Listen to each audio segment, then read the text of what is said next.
Selamat pagi Bapak Ibu yang kekasih di dalam Tuhan Yesus Kristus. Pagi hari ini saya Eka Wayu Suryaningsih kembali menyapa dengan kebenaran firman Tuhan yang terdapat dalam Galatia 1 ayat 22. Galatia 1 ayat 22. Tetapi rupaku tetap tidak dikenal oleh jemaat-jemaat Kristus di Yudea. Amin. Siapakah yang mengenal Musa saat dirinya mengembalakan ternak milik mertuanya di padang Midian? Atau siapa yang mengenal pemuda Daud tatkala dirinya menjaga kawanan domba ayahnya di padang Efrata? Atau siapa yang mengenal anak muda Yusuf ketika dirinya mendekam di penjara Mesir? Serta siapa yang mengenal Elia manakala dia berada di tepian sungai Kerit yang hanya bergaul dengan burung gagak? Tidak banyak. Tidak banyak orang yang mengenal pribadi-pribadi tersebut.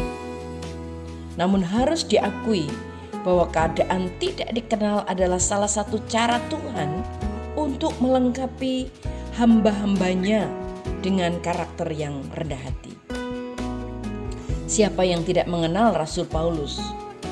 Dia adalah seorang penjahat, penganiaya jemaat Kristen yang bertobat dan kemudian dipakai Tuhan menjadi penginjil mancanegara pertama yang menembus daratan Eropa. Namanya berkibar sejajar dengan 12 Rasul Yesus yang lain. Namun hal itu tidak terjadi segera sesudah pertobatannya.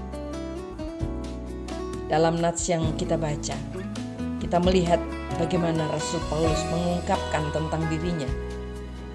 Dia diasingkan lebih dulu ke tanah Arab selama 3 tahun. Sengaja ditempatkan dalam kesunyian agar tak dikenal banyak orang, supaya dia bisa mengenal Tuhan dengan sungguh dan juga mengenal diri sendiri dengan panggilannya yang lebih jelas serta lebih dalam. Rasul Paulus berada di sana supaya ia belajar untuk mencari kesukaan Allah, bukan mencari ambisi manusia. Banyak orang yang ingin terkenal, tetapi sedikit yang sadar bahwa menjadi terkenal butuh kualitas karakter yang menopang. Salah satunya ialah kerendahan hati. Karena tanpanya popularitas dengan mudah akan menjatuhkan.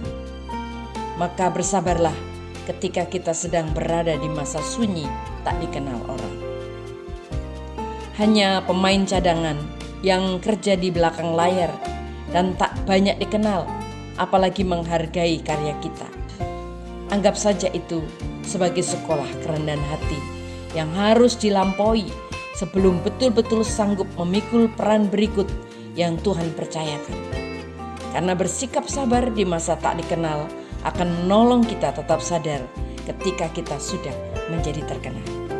Mari kita akan bersyukur untuk setiap proses yang Tuhan izinkan terjadi dalam kehidupan kita. Amin. Mari kita berdoa. Tuhan Yesus, terima kasih untuk teladan firman-Mu melalui Rasul Paulus, di mana proses yang Tuhan izinkan terjadi dalam hidupnya membuat Rasul Paulus semakin kuat dalam pelayanan.